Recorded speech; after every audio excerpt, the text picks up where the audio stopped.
My name is Aaron Deese. I am an author and researcher based out of San Antonio, Texas. I've been passionate about the UFO topic since I knew the UFO topic was a thing. My name's Micah Hanks. I'm a longtime researcher of unidentified aerial phenomena. Since I was probably a kid, I've just been fascinated with these kinds of stories. And today I'm the editor-in-chief of a website called The Debrief, which really I think has tried to elevate the way that we talk about things like unidentified aerial phenomena. Hi, my name is Seth Breedlove. I am a filmmaker and documentarian. I am tied to the UFO subject through my production company, Small Town Monsters, where I have directed a number of titles about cryptids, but also UFOs. I've made movies around the United States, focused on a variety of cases and interviewed witnesses, as well as government officials, investigators, all that sort of stuff. Hi, I'm Heather Mosier. I'm here at the UFOs Revisited Roundtable discussion as somewhat of a newbie to the field, actually. I'm very interested in these topics, but this is all a new world to me. Hi, I am Katie Page. I am from Woodland Park, Colorado. I got into the topic of UFOs and everything high strangeness because when I was a young girl, I spent time on Rocky Mountain Ranch, which is an area of high strangeness and actually predates the Skinwalker Ranch. And my family and I experienced so many high strange things, from cattle mutilations. This is where Linda Moulton Howe got her start out there. There were almost occurring daily, strange, mysterious helicopters, strange humming sounds, orbs, craft, and many other things, and I wanted to know what all that was about. And for over 10 years now, I've been researching the phenomenon and whether this was black access military projects going on or how much of this was actually unknown paranormal activity. And it's just been really a Pandora's box ever since, just trying to figure out what happened out there on this ranch. My name is Ron Murphy, and I've been investigating the paranormal and the supernatural for about 35 years. So ever since I've been a young child, I've been interested in this connection between this world and the other. Now, as far as my research goes, I'm still a bit skeptical on the idea of this being extraterrestrial, but I'm starting to be more opened up to the idea that we're dealing with something that's ultra-terrestrial, something of this earth itself, or possibly even future visitations of mankind by ourselves. I'm Mark Matsky. I have had an interest in UFOs since probably the early 80s. And so on and off, I've been researching that ever since, reading books, doing podcasts about the subject. And I think I'm like anybody else who is open-minded to finding out what these things are. I've not had my own experience to speak of, but I am interested in the stories for sure.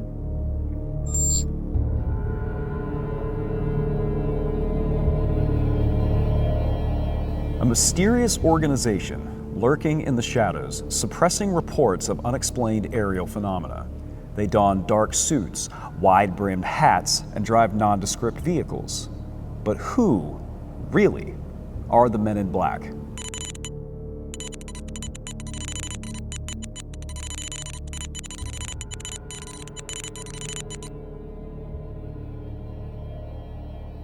My name is Aaron Deese, and joining me today are Ron Murphy, Heather Mosier, Katie Page, Micah Hanks, and Seth Breedlove. This is UFOs Revisited. It looks like the first reports concerning the Men in Black come from a man named Albert Bender, who was the proprietor of a UFO mailing list in the 50s. I think it was called Outer Space Review, Saucer Review. Bender claimed after he had been publishing for a while and established a fairly significant following, and this is before the days of the internet. I've read some reports that say he had as many as 600 members on his mailing list. That men dressed in black coats with glowing eyes who were able to levitate came to his home and telepathically told him to stop publishing on UFOs, which he then apparently did. And then it kind of just goes from there. So what else do we know about the Men in Black? Well, one thing we know for sure is that the most recent MIB report that any of us have come across actually occurred today. It's happening right now, in fact. But the earliest might even predate Albert Bender, because there have been some scholars who say, you look back in history and this idea of, dark-suited strangers who, sometimes are ominously foreshadowing events yet to come. This is something that actually has been pretty pervasive throughout history. David Halperin and a lot of other researchers point to that as predecessors to what Albert Bender talked about. But in his case, again, the purveyor of a very popular flying saucer newsletter at the time, Bender very mysteriously says, and rather cryptically, ladies and gentlemen, my work here is done. This cannot continue. All I can tell you is that I have learned the truth about the flying saucers.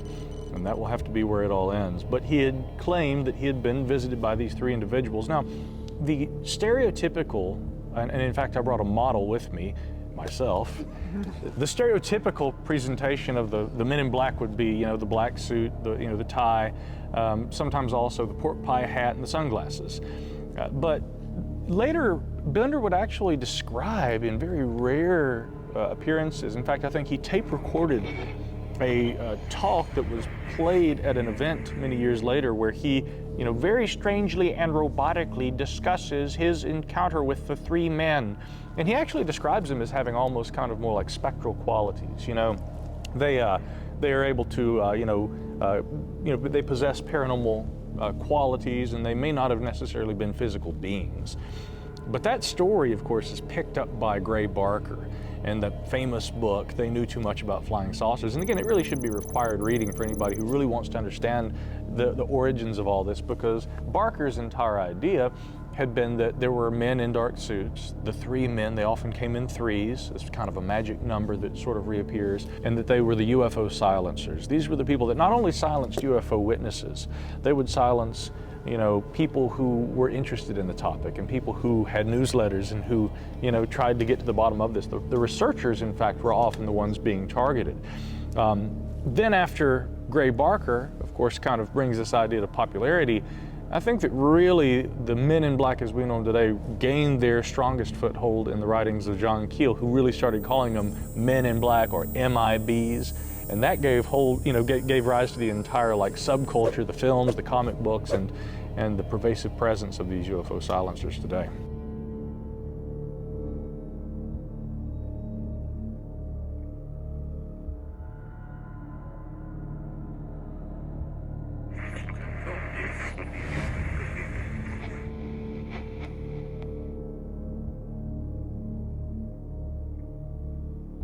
It seems to me that there's two groups of these men in black, right? There's the ET that can communicate telepathically, levitate, have glowing eyes, really pale skin.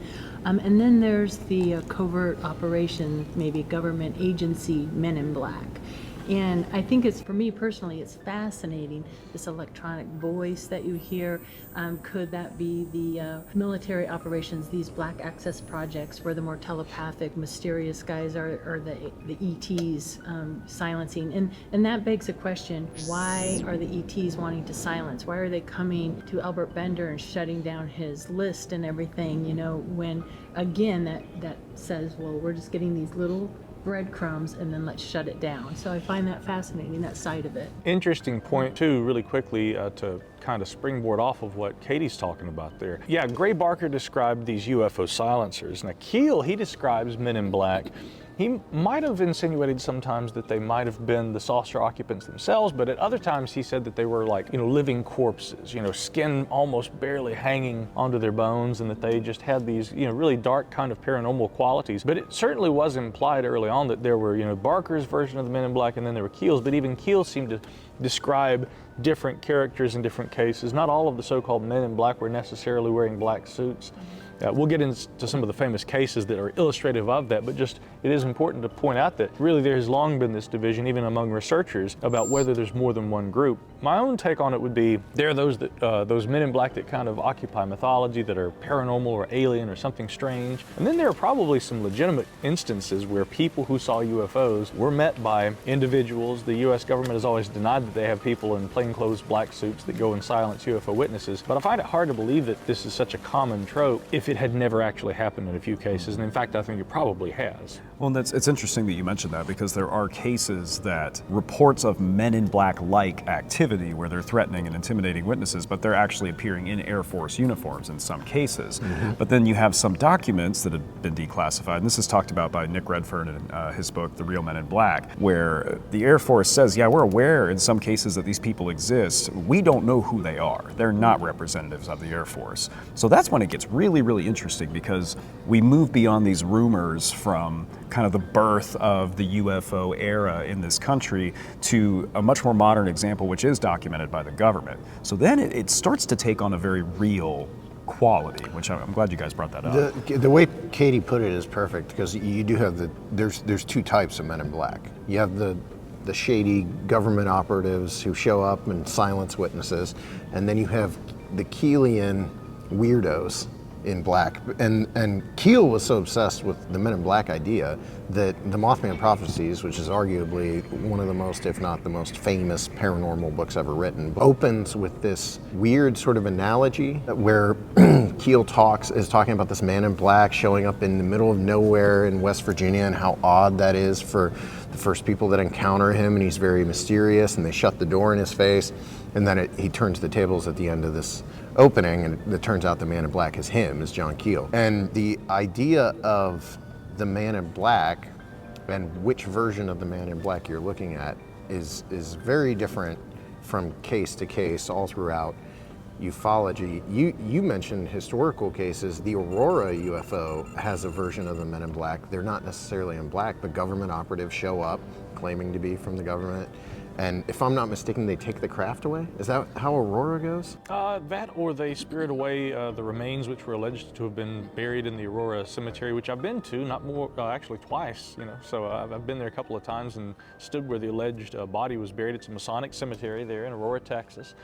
And one time I was actually there with the late Jim Mars, who had a photograph of the alleged headstone, and it had this saucer-like kind of thing drawn on it. But yeah, there is that insinuation that there might have been government men, you know, top men who arrived on the scene and were somehow involved. Yeah. Keel even said he saw Men in Black. He had said that he knew what kind of car they drove. He said that he had pursued them, you know, and perhaps had been pursued by them. So Keel claimed to have like a really personal connection to these Men in Black, or MIBs as he popularly called them. Now, but to give an example of like a Keel MIB case, one that's described early in the Mothman Prophecies, is a man who shows up at a woman's house, and he's showing up and claiming to be with Project Blue Book.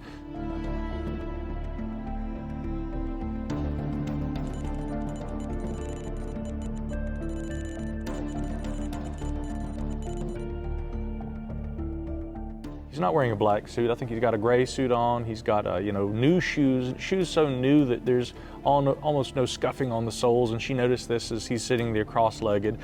One of the famous tropes, and this is a really important one, I think in the Keelian sense of the MIBs, is she offers him Jell-O, and the man looks at the bowl like he doesn't know what to do with it, like he doesn't know. He tries to drink it. He thinks it's like a beverage or something. And this awkward, you know, aspect of the MIB experience is something that Keel really played up. You know, Men in Black who would be fascinated with things like forks, for instance, or maybe pens, and look at them and act like they don't know what a pen is, you know, and that they had never seen something like this. But in the instance of the Jell-O drinker, this man identified himself as one Richard. The case of the Jell-O drinker today on UFOs Revisited. Literally. But we can do a whole episode about the Jell-O drinker. But this man identified himself as Richard French, and Keel, of course, proclaimed this man was in fact an imposter. He was not Richard French.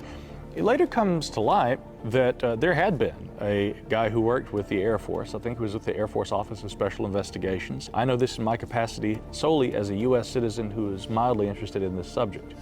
And this guy actually had been involved with Project Blue Book, Richard French, and he gave testimony at the Citizens Hearing on UFO Disclosure back in the early 2010, 2011 era. So, yeah, so there was a Richard French who had been involved in Project Blue Book, and I kind of thought at first, well, Keel must have gotten it wrong. But then later I find that Keel was well aware that there was a Richard French who had worked with Project Blue Book, and his contention was that the man who introduced himself to the woman and couldn't figure out how to consume Jell-O had been an imposter impersonating an actual Air Force investigator. So that's why Keel called him the faker Rick French, an MIB, although clad in gray.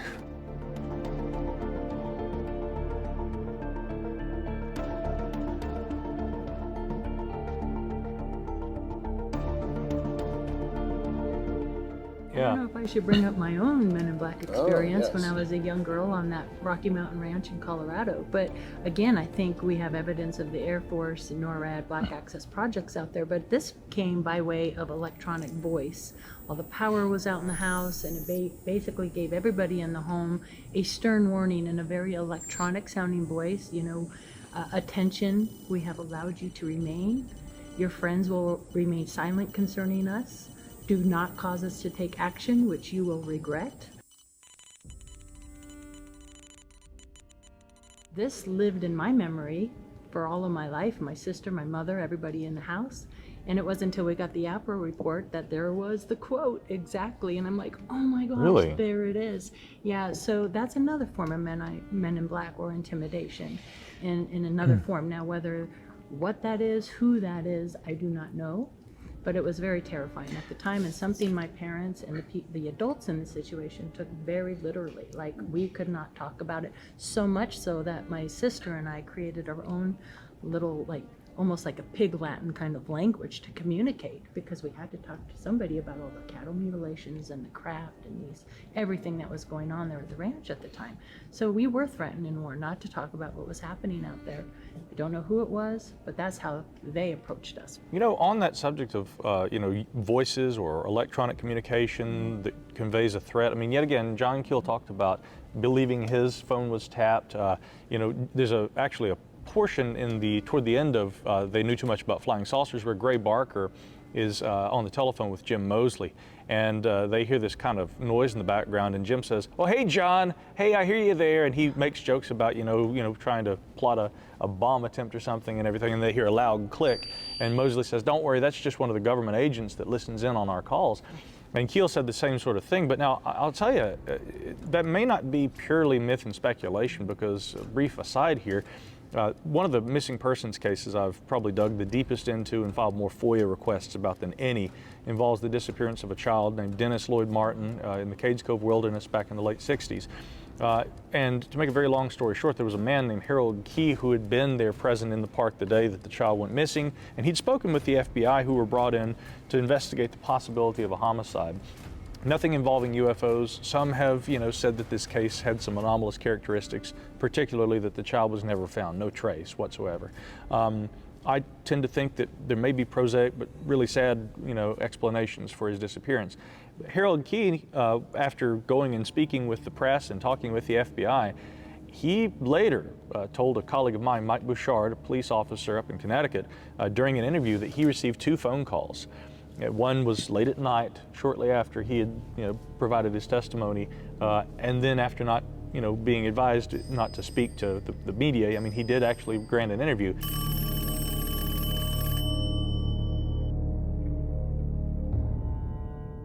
So he gets a phone call late one night where a man says, "Stop talking about what you saw in the park. Just don't mention it." And then when the case concluded, he said he received another phone call late at night. It was just a man's voice that said, "The case is closed, forget about what you saw in park." So that aspect of phone calls, intimidation, wiretapping, and everything that Keel really popularized, that's a part of it too, and it's fascinating that you had a personal experience with that.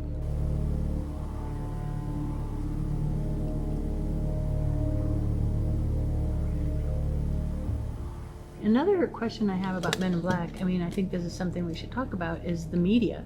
What's allowed to be shown? 1977, Close Encounters of the Third Kind. Dan Aykroyd created this series, and it was pulled from the network. He said he was approached by Men in Black.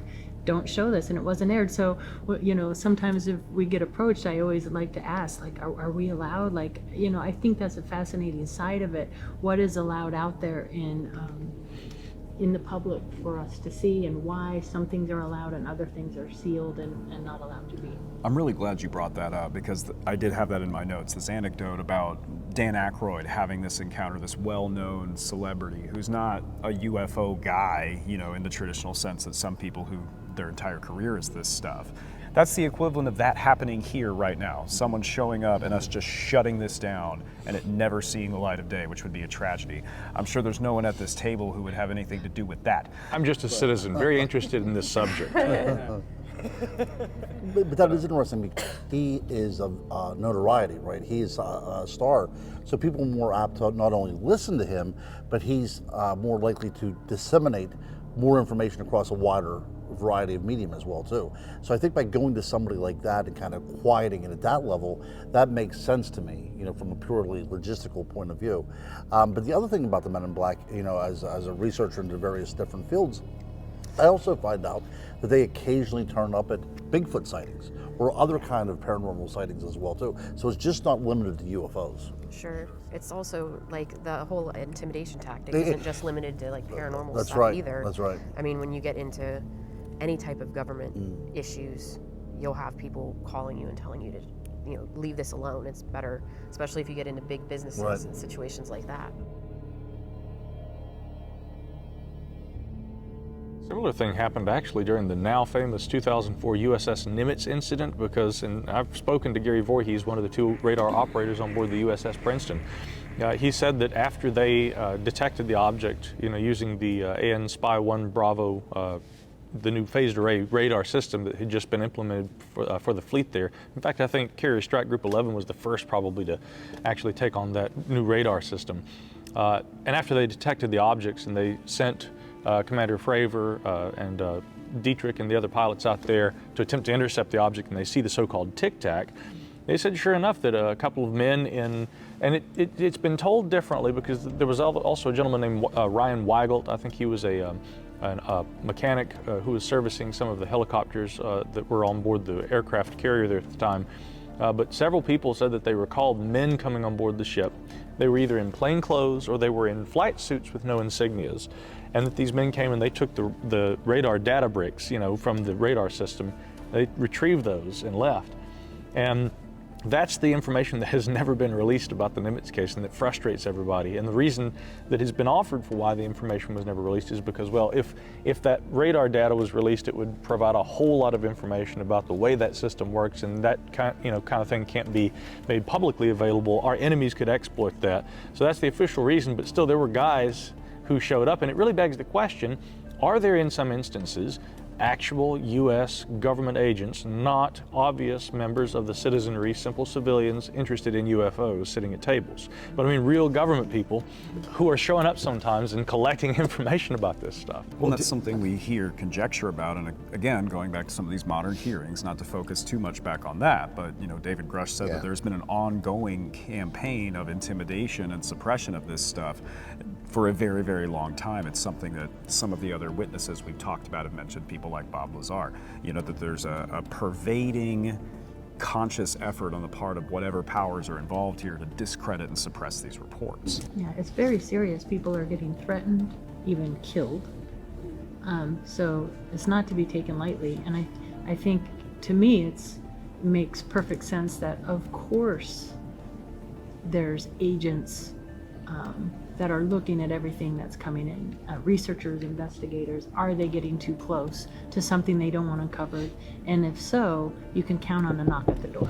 Yeah, as mythologized as the MIB story has become, again, I think about like the recent statements, again, Grush having said in his own words that, you know, I was told, it was shown to my wife and I that they could touch me anytime they wanted to. Did Grush he didn't directly reference like Men in Black He didn't say like Men in specific people, right? He has not said Men in Black. He says, though, that there are certainly people in government who do not appreciate whistleblowers coming forward and talking about this, and that there are efforts to intimidate or, you know, he's even insinuated, for instance, there was an article in The Intercept that published some pretty unflattering things about Grush, and frankly, I think that for a man who served our country, he'd had issues with PTSD and some things like that. You know, it was borderline disrespectful that it would highlight those issues the way that it did, and many people said this at the time. And Grush had speculated that this had intentionally been leaked, or that, you know, clues about where to look for this information might have been provided. We know how the reporter got access to it. He filed a FOIA request, but somebody had tipped him off, obviously. And so Grush has insinuated that some of that information may have been leaked. But to the broader point, For decades, people have said that there are those in the United States government who try to use various kinds of tactics to dissuade people from talking about things that they've observed. So on the one hand, there's this really mythological, demonic kind of Men in Black like Keel wrote about. I don't doubt in some cases Keel probably really did have interactions with either weirdos that just were strange enough to write about, or possibly actual government agents in some cases. But I think that it's really hard on the government agent side of it to say that's probably never happened. There probably are some MIB stories that involved legitimate inquiries made by somebody from officialdom, and that has kind of been part of what's built onto the MIB mythos. But so Grush certainly alludes to that kind of thing happening today. Well, going back to Keel and what Katie touched upon, the media thing, arguably the Point Pleasant wave of 66, 67, it started prior to that and went after that, but that 66, 67 wave, we associate that with Mothman, but much more prevalent in the area at that time were Men in Black and UFOs, and they're hand in hand. In fact, again, referencing Jeff Wamsley from the Mothman Museum, he told me that it's hard to find Mothman witnesses or remaining Mothman witnesses in particular, but even when he was writing his books on the Mothman in the 90s, it was hard for him to find witnesses, whereas it was very, very easy to find witnesses or people who had encountered Men in Black. Very simple. Like he said, he had a story about his grandma having had an encounter. He had a story about a neighbor having had an encounter. And so the Men in Black around that area at that time were very prevalent, and probably no more so than with Mary Hyre, who had, she was writing about the Mothman incidents as well as the UFO waves and the Men in Black. What was her article? Where the Waters Mingle. Where the Waters Mingle was a column she would write.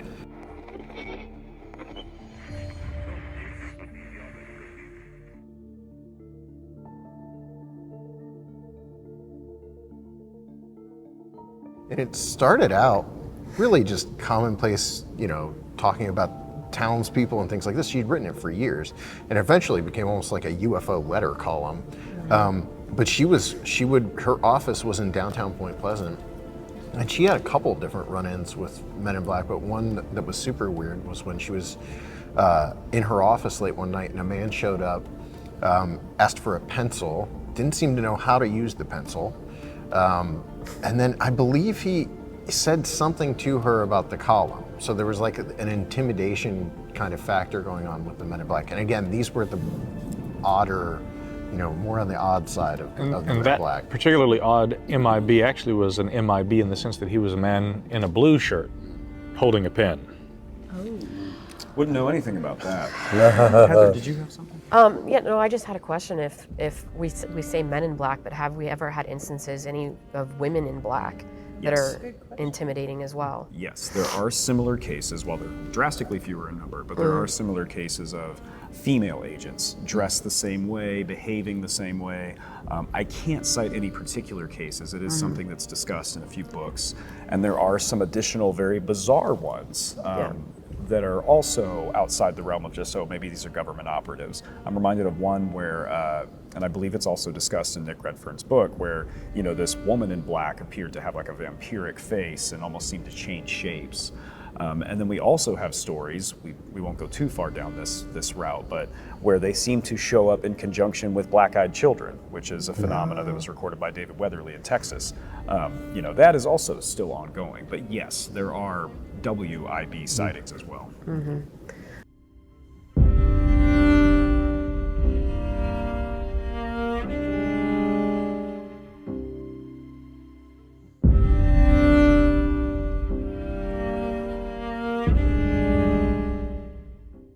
So when talking about the subject of women in black sightings, there are several out there. They're notably fewer in number, admittedly, but they do appear in books, they appear online. There are some pretty standard ones that could very easily just be government operatives in plain clothes, but then we do also have some of these bizarre ones. One that comes to mind in particular, I can't recall the location or the date, but it is discussed in one of these books, describes this woman in black who has like vampiric features almost, like really exaggerated smile and teeth, and just really horrific and not pleasant to look on. So yes, there are women in black WIB sightings as well.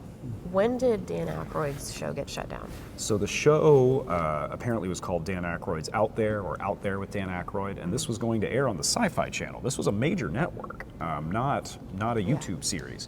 This was in 2002. The show apparently was produced and canceled that year, according to Internet Movie Database. I think it would be something, like we wouldn't be able to continue this topic or get a complete grasp of the topic if we don't actually talk about the movie Men in Black and the way that it has made them, it's switched the narrative, right? Men in Black in the movies now are ones that you're not supposed to be afraid of. They're here to protect us, right? What's the deal with that? That all of a sudden they're the good guys. They're not the ones that are coming to, I mean, they erase your memory still, but. Yeah. I think it's good that you brought that up because it's a very obscure and little-known film franchise that many people may not be familiar with. Actually, it is true that was originally a series of graphic novels or comic books that was produced in the early 90s before it was produced into a film. What year did the first Men in Black movie come out? Around the same time as like Turtles, so I'm not sure. 92, 93, I want to say. It's very early 90s. For Men in Black. So this predates Dan Aykroyd's encounter, but it does come after these early 50s later encounters of them being this malicious force. And even there are rumors tied to the Roswell crash. The witnesses, of course, I'm surprised we didn't mention that sooner. The witnesses were intimidated by these government operatives. So, well, what's interesting about that is you would think that the narrative would switch a little bit following the release of that movie. Or those movies, I guess there's 3 or 4, right? But it doesn't seem to be the case, because if anything, they're more popularized than ever, but they're still sort of this devious, class of character that we're still, they're used as boogeymen still, or viewed as boogeymen still. Men in Black, even outside of UFOs, have kind of sort of, taken on this role as being this trickster-like character, this kind of, stock character, I think had been a term we used for this earlier. Again, even Dan Aykroyd, alleging to have had an MIB experience himself. I mean, when he and John Belushi did the Blues Brothers, they donned that same appearance because, it is kind of iconic.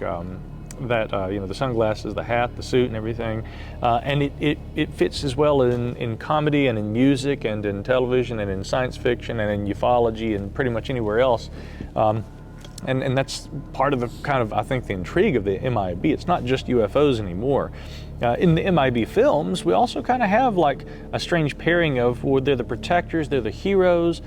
But they are also still operating in the same way, basically, that, like classic stories, like with their deneuralizer, they do come to silence UFO witnesses, but they do it in a slightly more innocuous and non-invasive way, if you could call deneuralization non-invasive. In any case, they don't remember what happened to them after it. But the reason for silencing UFO witnesses is actually to protect Earth and to encourage calm, to limit the spread of information that would probably terrify people. And really, that is what a lot of people would say the reason for UFO secrecy and silence is, too.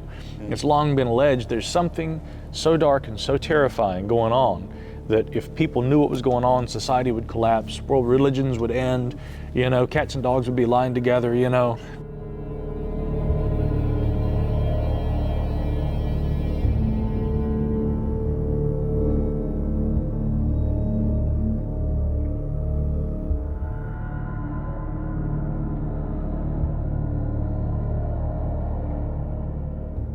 Real hellfire and brimstone type stuff.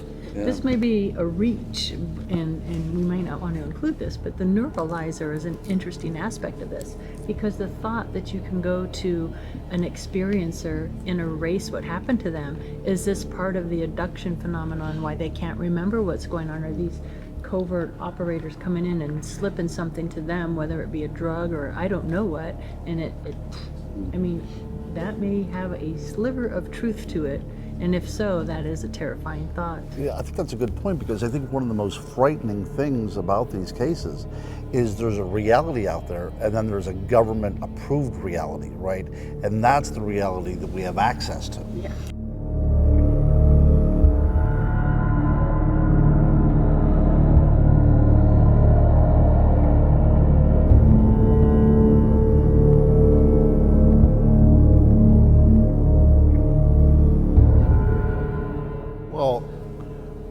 on that thread, we also have the X-Files, which, and you could argue that Mulder and Scully themselves are Men in Black, but you had the cigarette smoking man.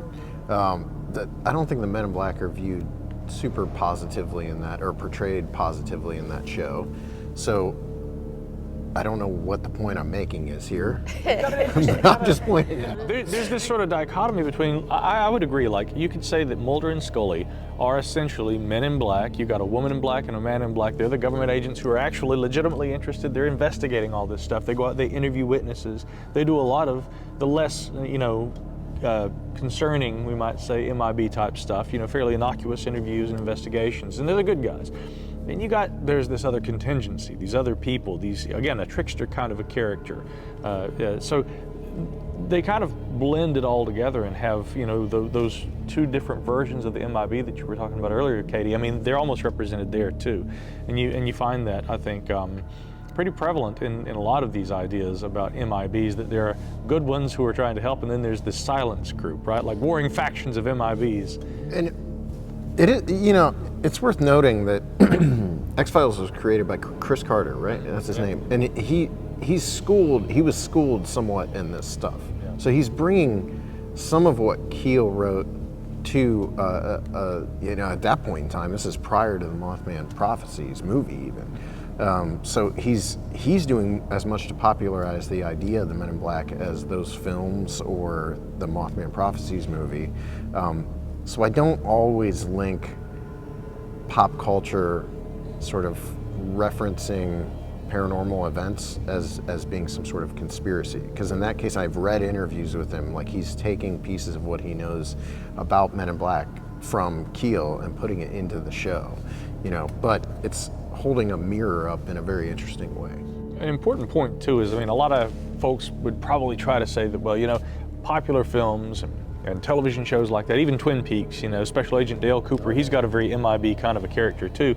The idea could be put forward that, people believe in MIBs because of these popular portrayals. It seems to be the other way around. You'd think that with all the films and all the television representations that there would be more MIB sightings today following UFO encounters. I don't hear of as many. Nick Redfern might, again, having written several books about it, he might say otherwise. In fact, I think he has said people do still report these things today. But if anything, the pop culture is preceded by the kind of cultural phenomenon that seemed to stem from real incidents, real reports, whether all of them were true or not, whether all represented real Men in Black, whatever a real MIB is, that comes along, books are written about it, Gray Barker, Keel, etc. And then we have the cultural phenomena of the MIB. But I don't think that has caused there to be more MIB reports, right? A body of existing literature seems to have influenced the pop culture thing, if anything. I think we don't have as many reports of MIB today because they wised up. They're not wearing the black suit. They're wearing jeans and jean jackets and hats and driving inconspicuous vehicles, and they're approaching it in a different way. And the spread of information now, of course, is so much more accessible. Like, even if someone tells you, don't talk about this, however many Instagram followers, you can tell all those people about that right away. All of a sudden, you have X hundred people you have to figure out, how many of these people do I have to silence? So it almost, we could make the argument that perhaps technology is negating the effectiveness of this kind of an operation. Go ahead. Well, I was going to say, maybe that's why we have, you post something and you're getting shut down. Is that a form of MIB? Right. You hear about shadow banning. We hear about reports of websites going down for no reason. Like, that can all be done behind the scenes, and you don't need a dark coat or a wide-brimmed hat. It's kind of like the Eye of Sauron. Sauron doesn't really exist. He's more of like an idea, and he controls all of the minions of Middle-earth, the evil ones at least. MIBs are an idea. I can say from speaking to people that work in Hollywood, that write about this type of stuff, typically it's just someone with an idea who has knowledge of this, who then interprets that in their own way and puts it into a movie. I have had a discussion with a major Hollywood director, and he said he doesn't buy into a lot of the conspiracies around this, but during his time directing a major Hollywood film, major big budget summer blockbuster film, there were notes coming down from on top at a major studio that led him to believe that someone was directing people at the studio to have certain things removed from the film he was making. Interesting. Yeah. So there's from my read on it and having talked to someone in the know, someone above the studios will occasionally tell them this can't be shown. Maybe precedent for that. I mean, for instance, Independence Day. I think that the director had said at one point that, and this is pretty common, that U.S. Air Force had, been providing some guidance and some advice for the film because it dealt with a lot of topics, including Area 51. But on that point, they were like, we don't want you to refer to a base out there at Groom Lake. Don't call it Area 51. We would prefer that you not mention that. And they were like, well, no, we're going to mention that. That's the story. We're not going to change the whole story. And that kind of caused a falling out. So government agencies do from time to time, provide information. They're subject matter experts and what have you. And in some cases, they will also say, and we would prefer you just maybe remove that little part, take that out. That's definitely happened, and people have said that it's happened to them, filmmakers. A lot of time, tanks and jeeps that we see in films are on loan from a local military base. That's a thing. Yep. And Steven Spielberg is also purported to have received a letter from NASA shortly after the release of, I believe, Close Encounters of the Third Kind.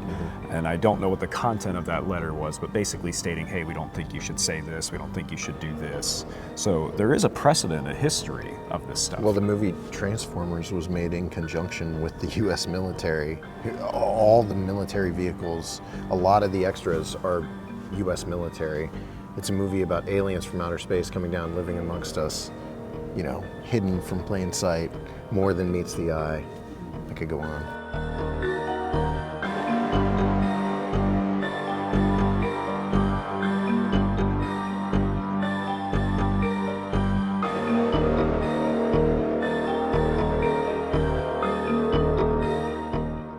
Well, It's interesting. And that kind of takes us the other way, is this other idea we've heard that maybe a lot of this pop culture content is intentionally being put out there to inoculate us or prepare us for the reality of alien life. There's kind of two ways to look at it.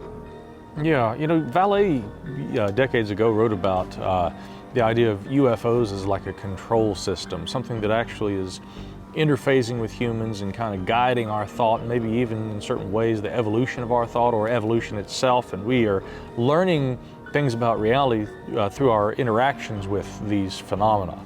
And that's, I think a lot of nuts and bolts UFO people don't like those ideas because it gets a little more esoteric, but even the MIB sometimes seem to, according to some seemingly credible stories, display some pretty extraordinary, what you might almost call supernatural capabilities. There's one case I think that really we should talk about in the context of MIBs, and that involves the strange case of Dr. Herbert Hopkins.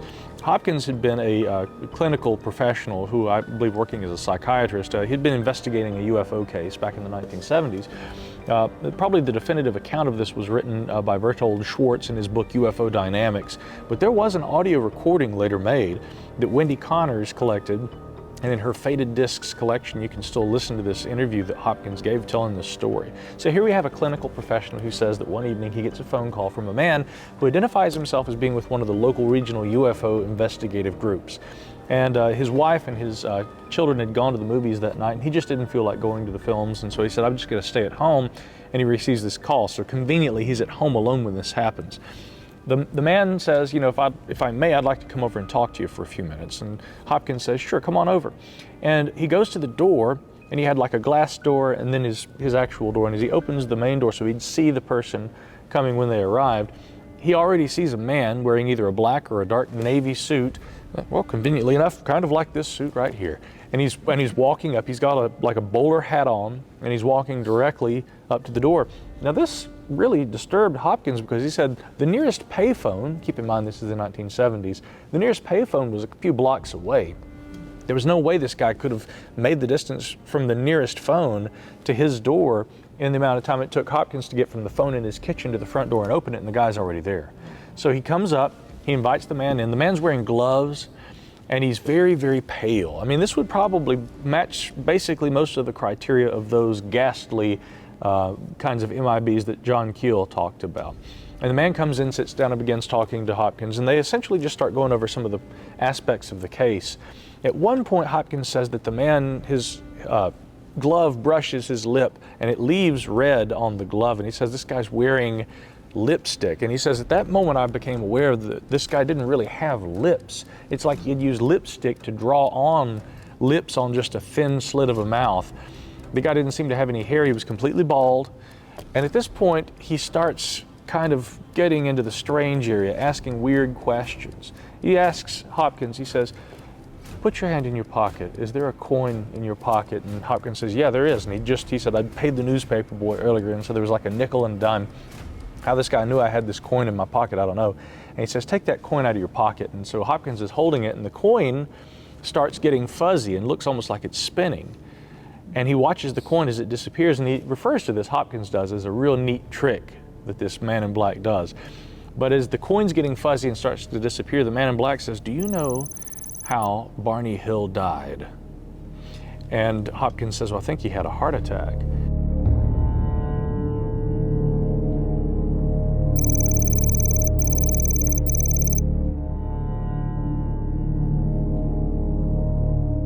And the MIB says to him, "Barney Hill died because he did not have a heart, just as you no longer have a coin." And at that point he looks down and the coin's no longer in his hand. So Hopkins is getting pretty concerned at this point. But by about that time, the MIB's voice is getting slower and slower, like he's winding down.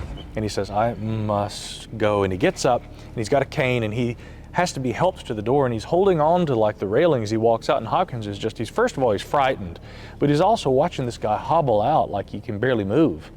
And he walks down the walkway, and as he goes to the kitchen window to kind of watch and see where the guy might go, he says there's a flash of light and that the man's just gone. And by the time he gets to the kitchen, he sees the light come through the window, but the guy is gone by the time he gets to where he can see where he would have gone. So he's fully unnerved, sitting there with a pistol when his family gets home. And they go out in the driveway, and they say that there were these markings in the driveway that they reminded them almost of like a little tractor or something. But they had no idea who this guy was or how he did the coin trick. It's one hell of a trick. Yeah.